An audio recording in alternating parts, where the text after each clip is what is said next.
Vinyl friends! Hey, guess what? We're coming back at you with a brilliant new show. The Songs of Summer. Brilliant. Brilliant. You know, there is a very specific definition of that. And I didn't really know it until we talked about it, but we'll talk about that in a moment. We want all of these people that are watching, right? What do we want them to do? Like, subscribe, comment, and share. And share. And share. Sharing is caring. It is. And you'll also see a link down below us. It's to Fourth Wall. It's kind of our home away from the YouTube home. We want you guys to go there because you can become members. You can get exclusive merch. You can see exclusive behind-the-scenes stuff. How cool, which is kind of fun. How cool is that? Yeah. So back to the summer songs. Like, there is a very definitive definition of summer songs. And you've discovered that Billboard, basically the music data kings, have gone all the way back to 1955 and defined summer songs, right? Yeah, because it's from basically the end of May to the beginning of September. Yeah. I was going to read the definition. Oh, sorry. But dominant both culturally and commercially between the end of May and the beginning of September in a given year. That's technically a summer song. So yeah, Billboard went back and tracked the top 10 from 55 to present day. That's crazy. Which is bananas. I'm glad I didn't. I'm glad I didn't like do that last night because I was up late enough already for the Pacers. Boom, baby. Boom, baby. Yeah. Pacers playoffs. So did you dig into that? Yes. Yeah. I listened to this podcast and they went through.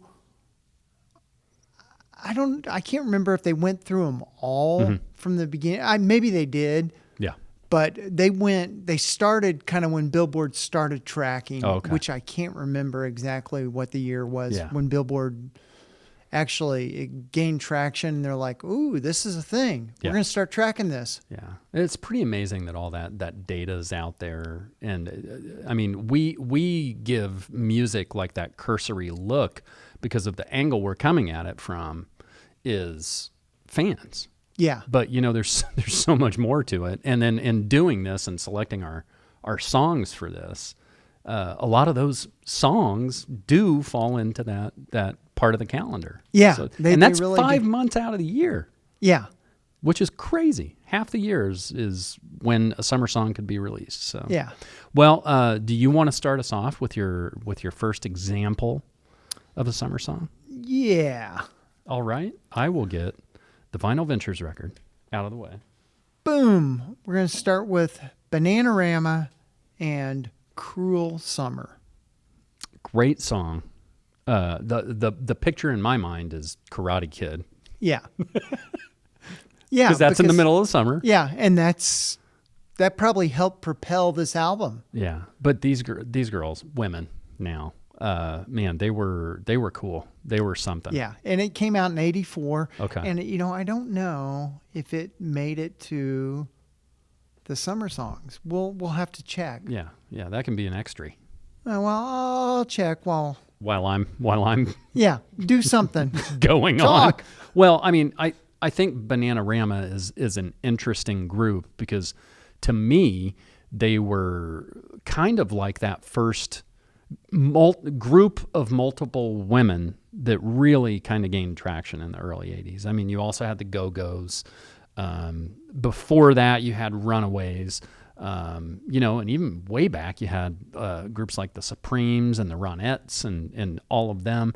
But they were babes, and they sang really catchy music. And believe me, my little 1984, my little 10-year-old attention span when these ladies came on the television, they had my attention. It definitely, the funny thing is it didn't make the list in '84, and the album came out in April of '84, but the single was right there, June of '83. Gotcha. But it probably just didn't have enough harumph to make the list. Yeah.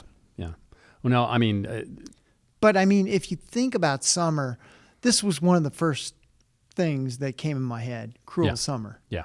And, whether it's on the nose, whether the word summer is in the title, there is there is so much baked into this music for me. Yeah. So I approached a lot of this as, songs that I remember in my childhood growing up listening to in the summer.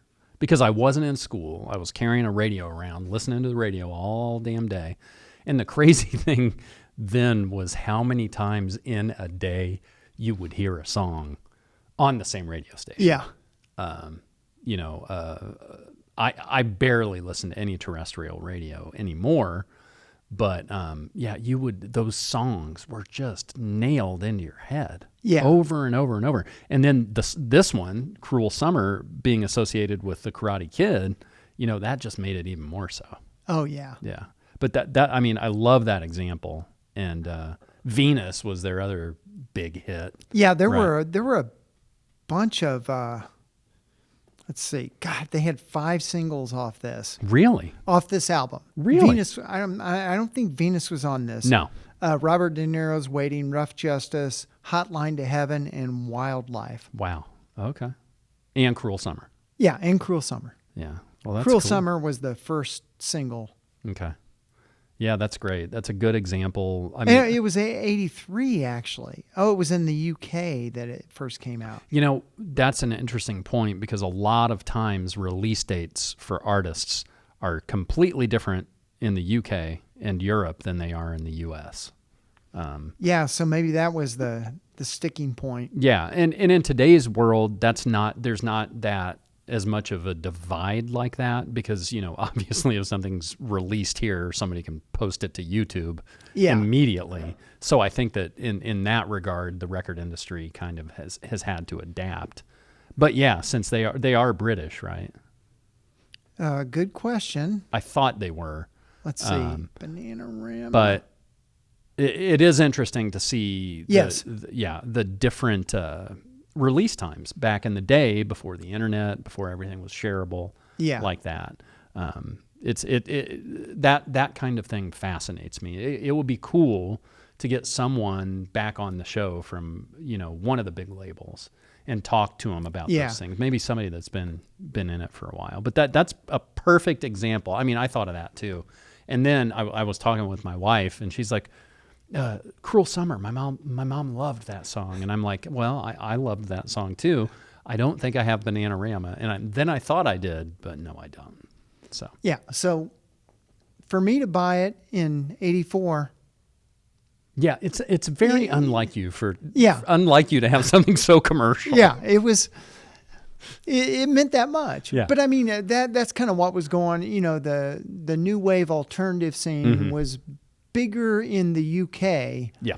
A lot of those bands were being exported to the US. Yes. But the US scene was taking off. But the UK alternative new wave scene was where it was at. Yeah. Yeah. We borrow so much from those across the pond. It's kind of crazy. It's a good loaning system. They borrow much from us too. Yes. That's excellent. It's a Cruel Summer. What's next? Well, my first one is I've talked about this soundtrack a time or two, but when I was a kid, probably 4 or 5 years old. Well, actually in 1970, I think this came out in 78. July 78. The song is Summer Nights. It's just one of those that not only as a kid did I listen to over and over and over again, but also as I became older, came of age, turned 21, would go out to the clubs, they would always play that Grease mega mix, like at Land Sharks or Rock Lobster, and this song is absolutely like nailed into my brain. Mainly, and I can say this unequivocally, mainly because I had such a crush on Olivia Newton-John. I mean, with good reason. With good reason. It's so funny. All of these movies that are, packed into, like popular culture have adults playing, students playing high school students. I mean, all of these people in this movie were much older than high school age. Like, Kanicki was much older. He had actually played in the Broadway. He had actually played Danny in the original Broadway cast. And then Travolta came in, and then they knocked him down to Kanicki. Well, how old was Travolta when this? I think he was like 22, 23, something like that. Don't quote me. Yeah. I mean, you guys can quote me, but I'm telling Wheels not to. But I listened to this over and over and over again. And it's just one that I immediately think of when I think of summer. This came out, like I said, July 1978, so it falls into that into that category. And You're the One That I Want was also released from this, and Sandy was also released. And Summer Nights reached number 5 on the Billboard Hot 100 and spent 2 weeks at number 3 on Cashbox Top 100. Was even bigger, this is interesting, in the UK, spending 7 weeks at number 1. So, it became a phenomenon.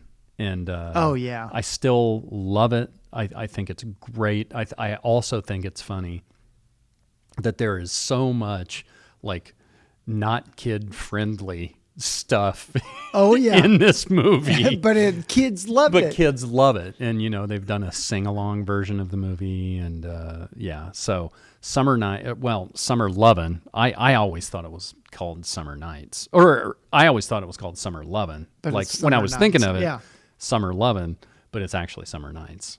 And, what better thing to put on and listen to? Did you fall into the Grease thing? I remember watching it. Yeah. I liked it, but I wasn't like, ooh, yeah. Yeah. I was very impressionable, especially with Olivia. And then, of course, you have the cast photo on the back. But this soundtrack rocks. I mean, the theme song done by Barry Gibb, just so much good music in this. And it's kind of a nice blend between that original Broadway soundtrack and new songs that they produced for the movie. And I think in the middle, in the gatefold, they've got pictures from scenes in the movie. Oh, there's Frankie Valli. Yeah, Frankie Valli. But Summer Nights, John Travolta, Olivia Newton-John. It's a classic. It's a classic. I might go back and watch Grease sometime soon. There you go. All right. What are you going to treat us with next? Well, we're gonna stay in the 80s. Well, okay. Let's do it. With me. Now, I know you diverged into the 70s. I did. The Police, Synchronicity. Yeah. And the song off this, Every Breath You Take, made the Billboard chart as number 1 in 1983. Yep. And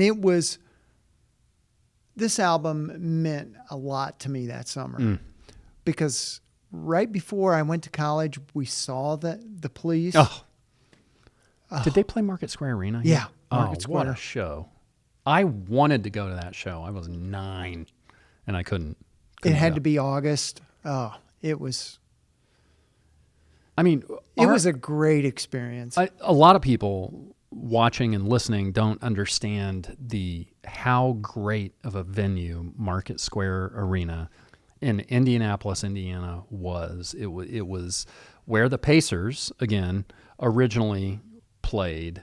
Well, not originally. They used to play. Yeah. They played elsewhere before that. But it sounded so good. I spent so many dollars, so many years going to see shows and basketball games and different things. It had really good sound. Yeah, and it was big round thing with a dome, but the sound was incredible in that place. Absolutely superb. Well, I mean, how was the show? Phenomenal. Yeah, like mind-blowing. Had you seen them before? No, that was the first time, and it was out of this world. Yeah. I mean, they were for years until they did their reunion, which was now 15 years ago, I think, something like that. They were at the top of my, man, I wish I saw them list, because I truly believed that I'd never get that chance, and I did. And they were great. I mean, they are just a powerhouse. I mean, and they may have started in that post-punk era and kind of grasped onto the reggae type thing. Oh yeah. But man, they are so multi-dimensional, and even though they only have 5 albums? 5. This was the 5th. The 5th and last. Man, there's such an array of great music there. Yeah. And the instrumental prowess that each of the guys has. It's. I mean, for a 3-piece, they made a lot of noise. Yeah, and what a phenomenon! You think of power trios, and we've talked about them before. We need to do a power trios show. Ooh, we do. But they never get put in that power trios category, but they are absolutely a power trio. And we need to talk about the elephant in the room, Every Breath You Take. Mm-hmm. Because it's a stalker song? Yes. It's a stalker song. It is 100% a stalker song. Yeah. Yeah. I mean, you know. Every move you make, every breath. The guy's stalking. Yeah. Yeah.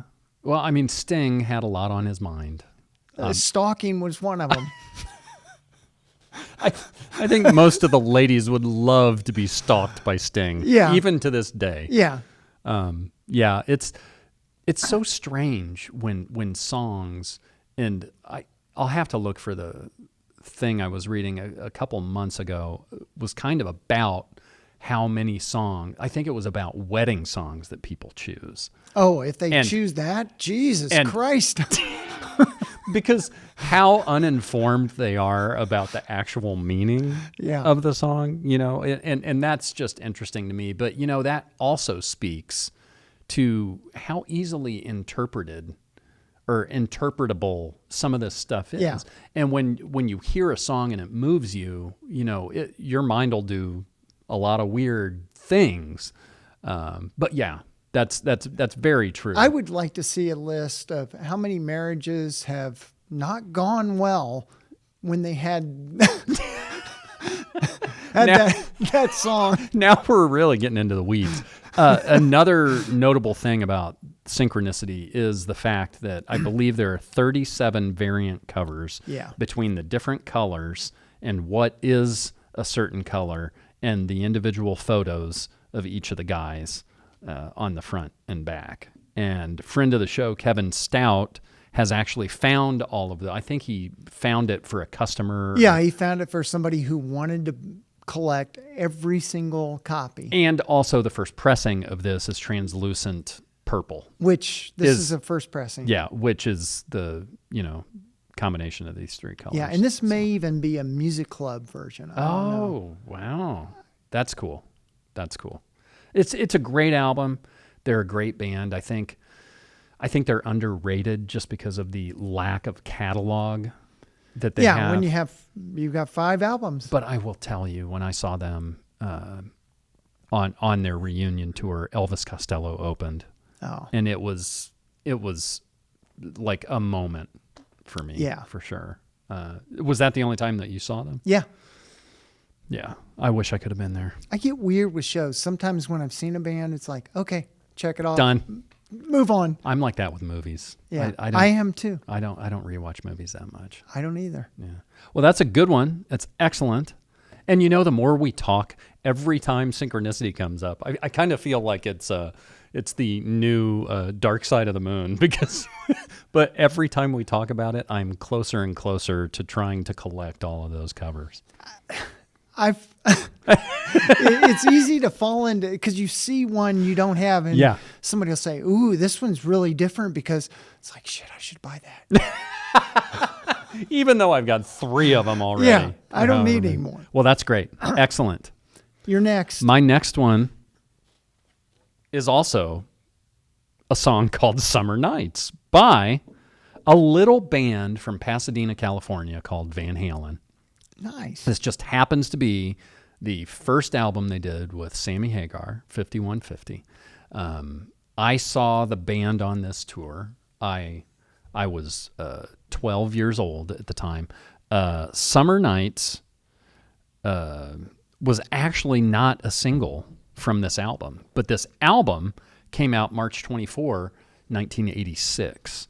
And I was a Van Halen nut from 1980 on. Everything Van Halen with David Lee Roth, I had to listen to and had to have the guitar sound, the rock and rollness of it. Really, I mean, they were one of those first bands, one of the first like more contemporary bands that I just went nuts over. Led Zeppelin was the first one. My sister and I had a cousin and her husband who, if me and Jenny wanted to go to a show, they would take us. My parents would be like, well, you can go with them. And I am so forever indebted and grateful to my parents for being that way, because I had so many musical experiences when I was that young and that impressionable. And that's all because my parents understood how much it meant to me. That's anyway, cool. That show was also at Market Square Arena. And I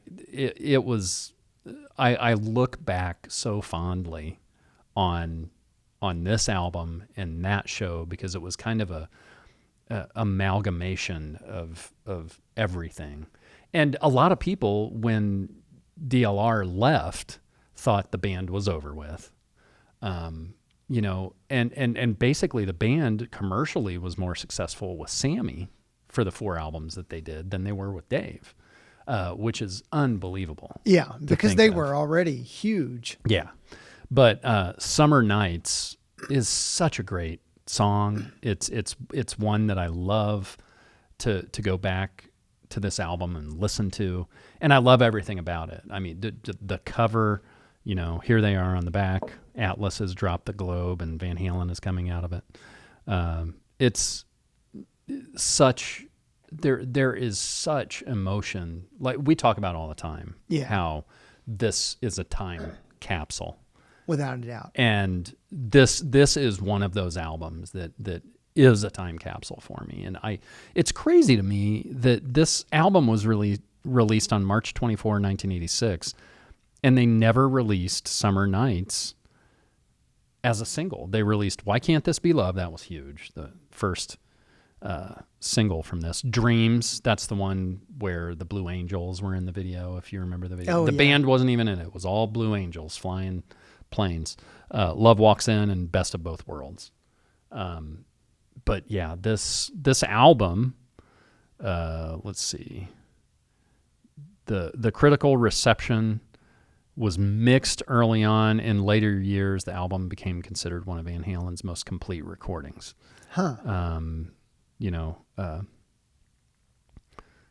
Rolling Stone didn't rate it very well, but there's a whole lot of like Rolling Stone ratings of albums that you look back on now and you're like, you guys are a music magazine. What are you doing?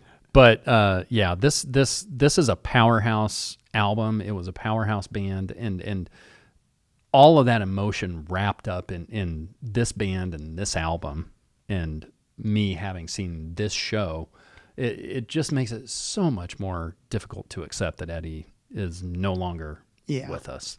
What a huge loss. And I think I felt that one more in my bones than any other music artist. Right. But I was also talking to my family, the last couple of days. We're at a point where all of these artists who recorded this music are leaving. Yeah. They're checking out. And nobody will ever see these people play this music again. Yeah, it's a life cycle. It's crazy. But Keith Richards continues to truck on. To age backwards, right? Yeah. Okay, Van Halen, Summer Nights. Nice. I promise my next selection will not be a song called Summer Nights. Well, let's keep it in the 80s. Oh, man. Prince, Purple Rain. Talk about another time machine. Oh, God. When this came out in 84, it was released in June 25th of 84. This was everywhere. I mean, everywhere. Had 5 singles, When Doves Cry. And that song is Billboard's number 1 of 1984. Songs of Summer. Oh, yeah. I mean, it's such a minimalist song, right? Yeah. And it's basically I mean, there's some guitar, but it's basically him and a drum machine, and it's very minimalist produced, and him singing. It's just such a weird song to have become as huge as it was. But again, when I was carrying that radio around, this thing was on. I heard this 6 times a day on the radio. For me, this album that summer was amazing. I remember leaving work, going up to a concert in Chicago, Psychedelic Furs. Actually, it may have even been, I think we went to Wisconsin. It was like an amphitheater in Wisconsin, Pine Valley, was maybe. Was it for Summerfest? It was just a concert. Oh, okay. And we'd seen the Psychedelic Furs so many times. We went up in my buddy's little truck, and 3 of us went up, but a friend of his met us up there. So Pete and I rode back in the bed of the truck with a carpet over us. But on the way up, we listened to this over and over because Mark loved this album. It's such a good album. I mean, when you think of what Prince was, right? Basically created himself, became this enormous star. Yeah. This little dude from Minneapolis. And when I think of artists who, imagined what they wanted to be and were able to become it, he's like one of the first, because there's so much mystery around him too. You don't know a lot about him. He was always very private, never very open with the press and interviews and things like that. And when you consider that he had a hit album and a hit movie at the same time, all of the bands that he was like mentoring and putting together, it's insane. And he did it in a way that seems so effortless. He made it look easy. Yeah. And especially on this album, I mean, there are so many incredible songs on this album. It's another one of those albums that once you put it on, you want to hear the whole thing. Oh yeah. Let's Go Crazy is my favorite. Oh yeah. On the, because it's a rock song. It's like Jimi Hendrix came back. I remember just loving that song because of the guitar in it, and he was also a genre bender too. I mean, he could weave in and out of pop and rock and R&B effortlessly. One other thing to mention about this album is it is one of the most difficult to read in history. If you look at the back cover, because of the flowers and just the typeface they use. No. Yeah, this should come with a set of glasses. But Prince, it makes me so sad. Kind of like the Eddie Van Halen thing. Yeah. I mean, he's gone way too early. Oh yeah. And I think he died in the same year that Tom Petty did, who also left us way too early. But again, the music is always there to refer back to, and so much of it just immediately will take you right back to that first moment that you experienced it or learned about it or went to a show. And I that's why I do this. That's why we do this, because this stuff is still so fresh, And the song When Doves Cry actually came out before the album. Oh, did it? Yeah, so the song came out in May of 84. Okay. Huh. And then the album did not come out until June 25th of 84. And that's probably because it's a soundtrack / studio album. Mm-hmm. So they probably waited for the film to be released. Mm-hmm. Which, that's another weird thing about this. It's a soundtrack. Yeah. Well, it is a studio album, except for the title track was recorded live in Minneapolis. Oh, yeah. Yeah. So, which is nutty. I mean, Purple Rain, it's an epic song. There's the best Super Bowl performance ever. Oh, yeah. But what they pulled off, what he was able to pull off with this, it's no wonder that he became the dude. Oh, yeah. I mean, after this, it was Prince was Lights everywhere. out. Yeah. And then you had, was it Apollonia?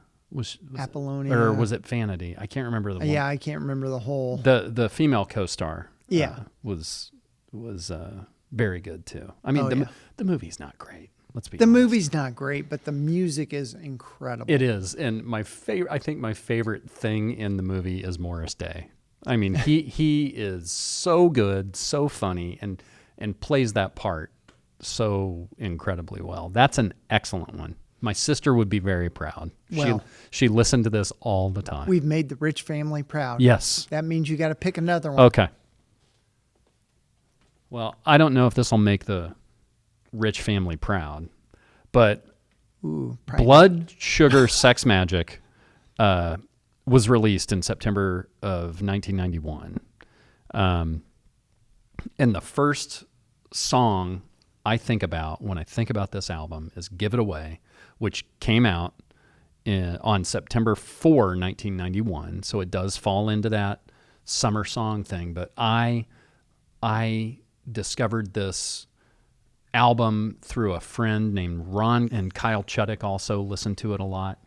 But I was working in a movie theater that summer before I left to go to college. And the job to have was popping the popcorn, because you get paid to go upstairs, pop popcorn all day, listen to music, eat popcorn, ad nauseum. Listen to music, eat popcorn, listen to music. Yeah. Yeah, it doesn't sound like a bad Sign gig. me up. Yeah. But I listened. And this album has, there were 5 songs released from this album, but I think it has like 15 songs on it. Actually 17, in the Add a couple. The CD era. Yes. And, I just on repeat all the time. And, I was never, I was kind of like resistant to that fusion of rock or pop and rap. But I heard this, and it just kicked a door open for me. For a lot of people, it's Mother's Milk. That they was kind of like their first introduction to the Chili Peppers. But for me, it's this album. This should absolutely be a gatefold. It is not. Oh, insert sad face. Insert sad face. It's just such a good record. I was lucky enough to see the show that year. Yeah, that year. Oh man! Which it was in November at Convention Center. At the Convention Center, and the lineup. It was a three lineup. I'll have to put that in. I'll have to mention that in the comments, because I can't remember exactly who. It may have been Pearl Jam. Was it Pearl Jam? It may have been Pearl Jam. I feel like it was. I think it was Pearl Jam and maybe Smashing Pumpkins. Could have been. That may have been the 3. But think about that collision. I mean, Pearl Jam, Smashing Pumpkins, that I can see that. But with these guys. Yeah. And we saw that show after we'd spent some time with some friends at the IU football game, and we listened to this nonstop, and we went to the show. I think we bought tickets day of the show. Oh man. I still have not seen the Chili Peppers. It was a great show. Yeah. I mean, what a tremendous amount of energy they still put in. I have got to make it to see them. I don't want, years from now for them to be on that list of, man, I should have seen them. Yeah. And, they've had so much tumult and oh yeah. Bad stuff happen to members of that band. And that's one of those things I personally don't like live shows as much as I used to, just because people don't know how to act in public anymore. But on the other side of that, I just love seeing live shows, and but then the other side of that is how expensive it's become. Yeah. But I have got to make it to see these guys. I love this record. I only got this 3 or 4 years ago. But it's a good one. And it's, again, you just hop in that time machine and go back, 34 years? Yeah. Which is insane to think about. But this, to me, is their their peak. Produced by Rick Rubin. Oh, well, there you go. Yeah. I mean, there are people that, and they've had a lot of albums produced by him. There are a lot of people who say Rick Rubin didn't do anything. There are a lot of bands that have results that speak to the contrary of that. But I just love this one, and can't say enough good things about it. That's a phenomenal pick. Thanks, man. Appreciate it. What is your next? Next, well, the beginning of the summer is signaled by School's Out. Yeah, I'm going to turn this way. School's Out by Alice Cooper. Yep, and this is the desk opening up, and then you got a picture of the band underneath there. What a great pick. This was like the second song I thought of. Oh, yeah. It's been in so much. It's been in a lot of movies. It gets used in commercials. And it came out in 72. 72. 72. Wow.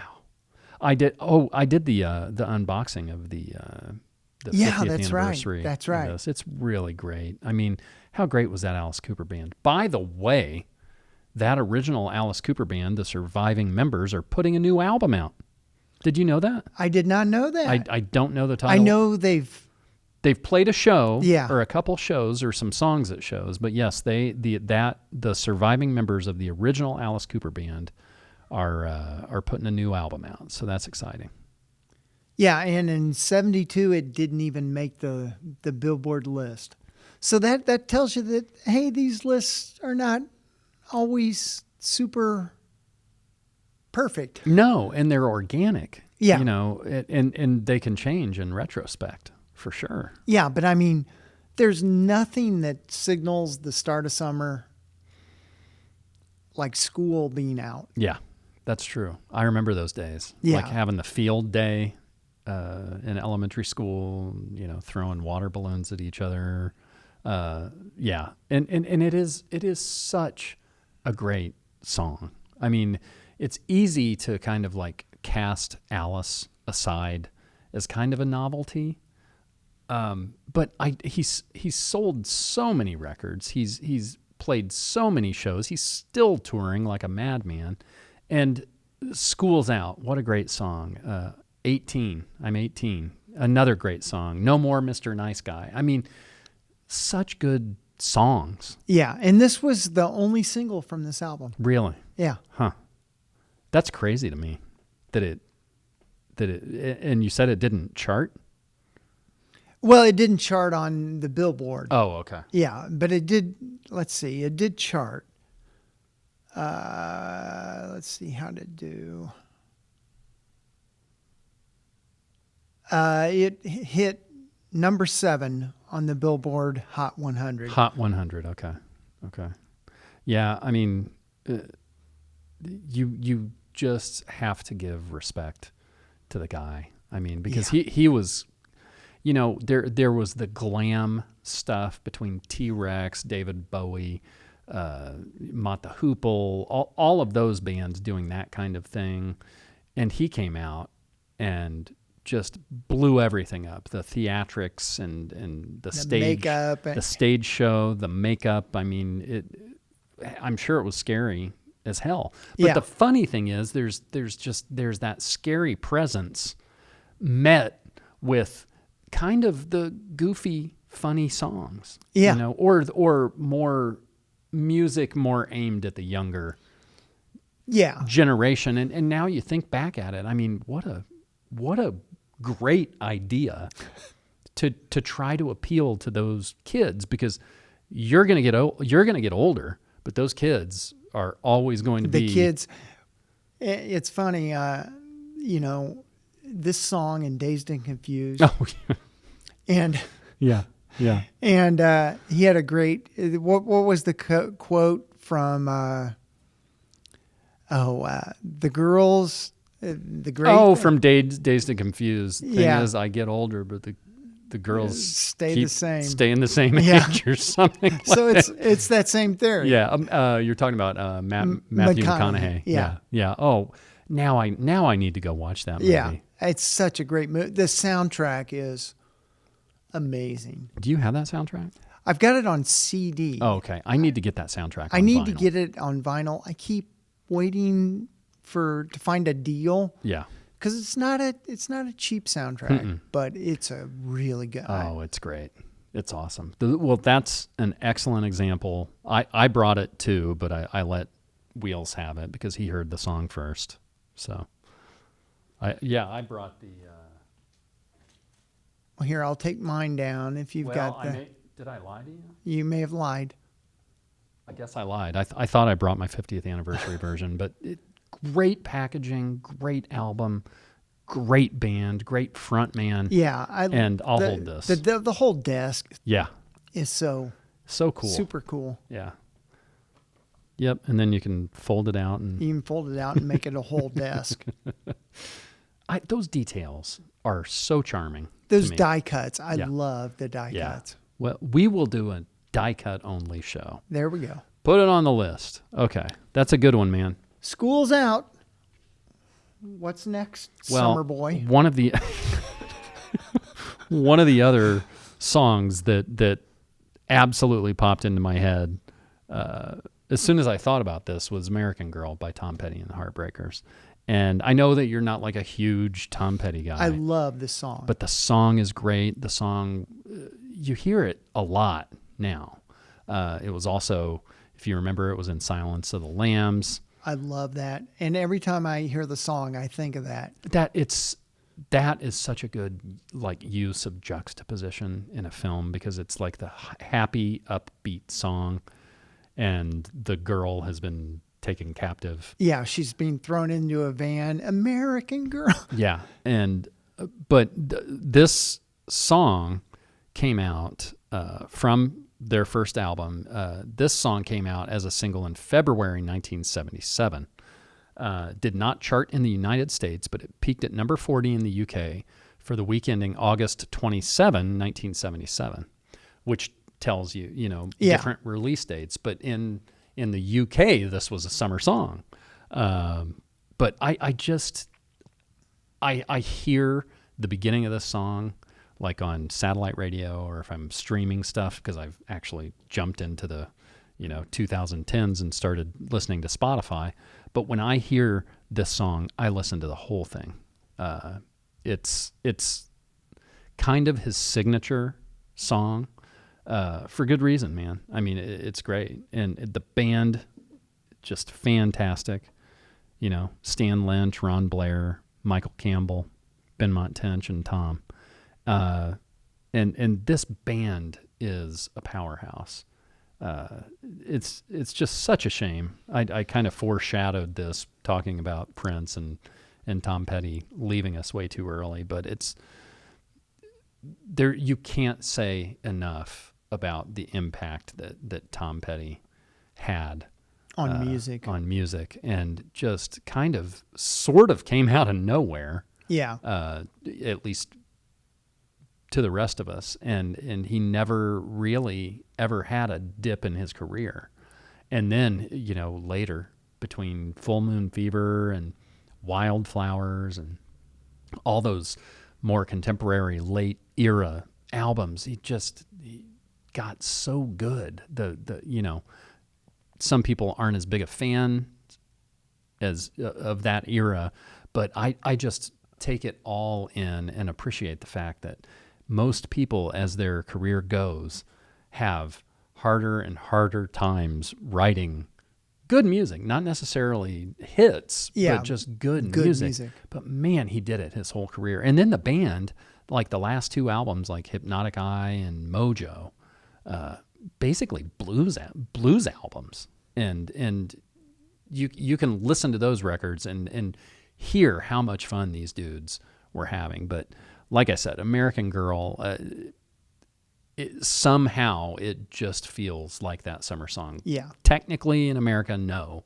In the UK, yes. But those first 3 Petty albums were right in my wheelhouse. I mean, because he was really part of that Cars, Knack world, Blondie. Yeah. It was not really punk, but it was not really pop rock. It was different. You're right. I mean, he started right in the middle of the punk era with Sex Pistols and everything that exploded from that. Ramones, just guitar, drums, bass, singer, and I think the special sauce in a lot of Petty's music is Benmont Tench playing the keyboard and the organ and everything. It's just that one other thing. That other little touch to the stew that made it tasty. That you didn't hear in a lot of other music. And I think that that's kind of what separated him from that punk movement that was going on when he became, known to the greater audience. But man, we miss him. He was a traveling Wilbury. I was all on board for that. When he was a traveling Wilbury, that first album, I think, came out in 1988. He was 37 years old. Yeah. And even the oldest guy in that group, I think, was Roy Orbison, and he was like 52. I was working in a record store at the time. You could not keep that thing on the shelf. It was just flying. So, and he is such a lover of music too. If you get a chance to listen to his Sirius XM show, Buried Treasure with Tom Petty. He recorded bunches and bunches of those, but the songs he plays on there are the ones he loves, and it's just a trip through music history. And man, I miss him, but again, we've got the music. We can always refer back to the music. So R.I.P. Tom. That's phenomenal. What's your next one? Well, what's new, Pussycat? Whoa, whoa, whoa. You're welcome. Good old Tom Jones. What's new, Pussycat? And this came out in September of 65. Okay. The album. But the song, let's see, no, it was released in August 18th of 65. Okay. But so it fits. It's a summer song. Yeah, and it did make the Billboard chart. Yeah. And the funny thing is, What's New, Pussycat then became a movie. And I bet you didn't know I was a big Tom Jones fan, but I am. I love Tom Jones, man. I do too. I have a bunch of Tom Jones. He's like in his 80s. Yeah. And he's still performing. Yeah. He still has a great voice.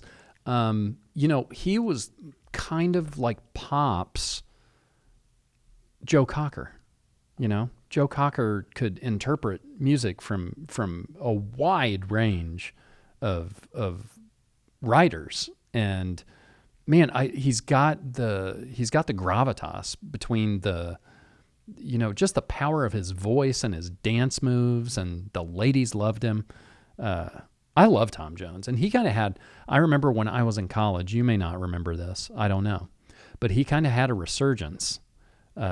He put an album out, I want to say it was like 95, 96, and the song was, I'm going back in the memory banks, If You Only Knew, and it was kind of like a updated sound for him, and I think the video was on MTV, but he is just fantastic, and he is a phenomenal performer. Oh yeah. It's a great song. I love the cover of this because it kind of looks like it's a mad world kind of thing. It was a mad, what did I say it was? I was going to remember this. It was What's New, Pussycat is a 1965 screwball comedy. Screwball comedy. Remember that, screwball comedy. Okay. I said they're screwballs. Yeah, that's kind of our show, a screwball comedy. Well, I mean, sometimes unintentional comedy, but comedy nonetheless. Yeah, and this is great. Oh, I meant to mention this one. This is a mono press of this. Yeah. Yeah. Also including With These Hands. What are you doing with those hands, Tom? No, that's a great example. I mean, and it's kind of his signature song, you know. But I love the fact that you brought this, because this was not on my radar at all. And of all of the things I was thinking of you including, it would not have been Tom Jones, but I love it. And I know people out there love Tom Jones. And so. I love these screwball like comedies. Yeah, I do too. So I watch this, you're on a farm in the middle of nowhere. So you're watching movies, whatever they're pushing to you. Yeah. And when these things would come on, I was like, yes. Yeah. The screwball comedy that like I always like go back to and lean on is Cannonball Run. Oh, that's another one I love. I just recently watched that. Did you really? Yeah. Oh God. And the second one is great too. Yeah. But just multiple stars in the same movie, probably doing a lot of improvising and just having fun. Back when stars were stars. Yeah. Things are so different right now. The movies kind of feel different than they used to. I mean, they're all 3 hours long, so serious. We need more screwball comedies in our lives. More screwball comedies. Yeah, bring back the screwballs. Anything else about What's New, Pussycat? Nope. I like songs that ask a question. I do too. Yeah. What do you have next? That's your next song? Is it a summer song? Oh, okay. Well, this is my last one. Sunny Afternoon by the Kinks. Complete honesty here, the first time I heard Sunny Afternoon, it was actually on a Jimmy Buffett album called Fruitcakes. He did a cover of it. Oh. And I was like, man, this song is great. And then I referred back to the Kinks version of it. Every time I hear it, I want to sit on a hammock, drink a frozen drink, and just look out at the water. You know what I mean? Sunny Afternoon, released as a single in June 1966. It was included on the Face to Face album, released in late October, and served as the title track for a 1967 compilation album. It's just a great song. I mean, it's hard to capture like a mood. You know what I mean? And the other thing is it's so unlike what the Kinks usually did. You know what I mean? Yeah. And I think that's why it stands out so much to me. It's kind of sarcastic and like all their stuff. I love the back cover of this with the red and blue, and it's easy to read the songs. Yeah. It's just a standout song because of that difference from their regular stuff. You know what I mean? And like I said, and I think also what plays into it is having listened to the Jimmy Buffett version and knowing the song from that first, I immediately think of like being on a beach and drinking Miami Vices and just chilling. And there aren't a lot of times where I really, really love just sitting and doing nothing. But when I do, I like it to be nice and warm, and I like to have a drink. And music. And maybe another chemical or two. Yeah. Something like that. Whatever just chills you out. Yeah, because it's like it is that time machine. You associate so many things with music, with songs. Yeah. And even though they're little like 3-minute pieces of your life, think of how much is packed into those 3 minutes. And summer is the happy time. It is. I mean, you've got sun, you're hitting the water, you're getting outside a bunch. It's just spending time with friends. Yeah. Spending time with family. Just doing all the things that we should be doing all the things that we should be allowed to do all the time. Yeah. Right. I think sometimes it's easy to get a little too wrapped up in the work and all of the serious things going on. But one of the things I love about all these summer songs is they take you to that place where you can kind of unwind and just chill out. Yeah. There's nothing we've really talked about today that's going to be put a frown on your face. No. It's all going to make you pretty happy. Yeah. I mean, I want to go home right now and listen to this and listen to Summer Nights by Van Halen. Maybe, what we should start doing is putting playlists back together again. Kind of experimented with that, way back before we did video for the shows. But it's interesting to see also what songs mean a lot to you from that little piece of your life and how it lines up with the ones for me too. Because When Doves Cry, that was a big thing for me. I was a little younger, but I knew, because I heard that song so much that summer, I knew he was a big deal. Yeah. I could just tell, like, this guy's going to be around for a while. And, Prince just exploded from there. And, not all summer songs take off like that. But it's really cool to dig in to the summer songs and kind of learn the things that we have about them. We'll share that link, that Billboard link that Wheels is talking about. We'll share that with you guys.